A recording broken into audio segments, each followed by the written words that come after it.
शौचालय उपलब्ध कराना हो, घर आवास उपलब्ध कराना हो, आयुष्मान भारत में उसको मुफ्त इलाज उपलब्ध कराना हो, वहाँ से लेकर विकास के बड़े सोपानों तक, चाहे पश्चिमी उत्तर प्रदेश में मेरठ का एक्सप्रेसवे हो या जेवर का एयरपोर्ट हो या पूर्वी उत्तर प्रदेश में पूर्वांचल एक्सप्रेसवे हो या लखनऊ में intermediate range ballistic missile BrahMos बनाने की फैक्ट्री हो।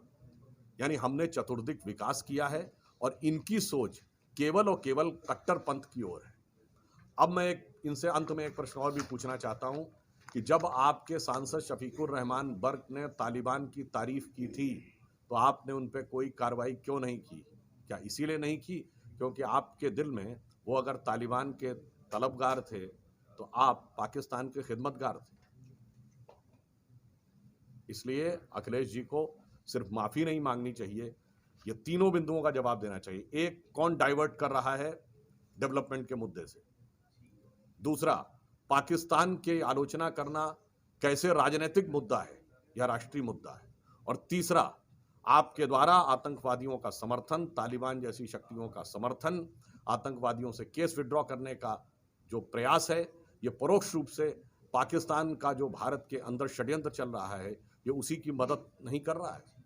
इन तीनों बिंदुओं का हमें जवाब चाहिए। साक्षात्कार देते हुए ये कहा है कि पाकिस्तान भारत का असली शत्रु नहीं है। अब मैं पूछना चाहता हूं कि अखिलेश जी तीन चीजों का जवाब दें।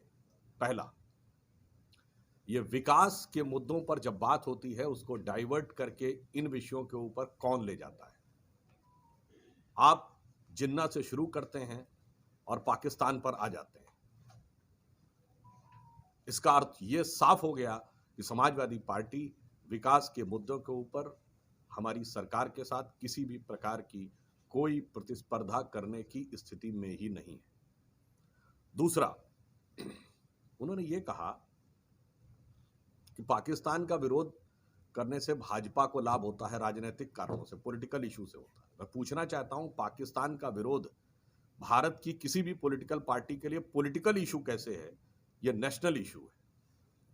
यह राजनीतिक विषय कैसे है? यह तो राष्ट्रीय विषय है। मुझे उनका जवाब चाहिए कि इसमें उनको राजनीति कहां से नजर आने लगती है। और मैं यह भी पूछना चाहता हूं, क्या इसीलिए आपके शासनकाल में जब उत्तर प्रदेश की 3 जिला अदालतों, वाराणसी, लखनऊ और अयोध्या, तत्कालीन फैजाबाद की जिला अदालतों में जो धमाके हुए थे, उनके आरोपियों पर से आपने केस विड्रॉ करने की कोशिश की थी दिसंबर 2012 में, और उच्च न्यायालय की फटकार के बाद वह निर्णय वापस लेना पड़ा और बाद में सभी को सजा हुई। अखिलेश जी के बारे में यह है कि वो पढ़े लिखे व्यक्ति हैं, परंतु कितना पढ़े हैं, कितना लिखे हैं, पहले तो संदेह पहले ही उत्पन्न हो गया था जब वो बीजेपी की वैक्सीन बोले थे। जब चुनाव आयोग ने ऑनलाइन प्रचार करने के लिए कहा तो उन्होंने कहा इससे हमें नुकसान होगा, और वर्चुअल रैली में उन्होंने कैसा जमावड़ा किया था, ये दर्शाता था कि उनकी सोच किस प्रकार की है। और आज पाकिस्तान के बारे में ये बोलकर उन्होंने दिखा दिया कि चाहे कितनी कर ले पढ़ाई, चाहे कितनी कर ले लिखाई, वो रहे असल के सपाई। और मैं दुख और वेदना के साथ कहना चाहता हूं, अब पूरे जोर पर है। इसी सिलसिले में मैं आज यहां आगरा में आया था और कई जगहों पे जाने का अवसर मिला। एतमादपुर विधानसभा के कार्यालय के उद्घाटन का भी अवसर मिला।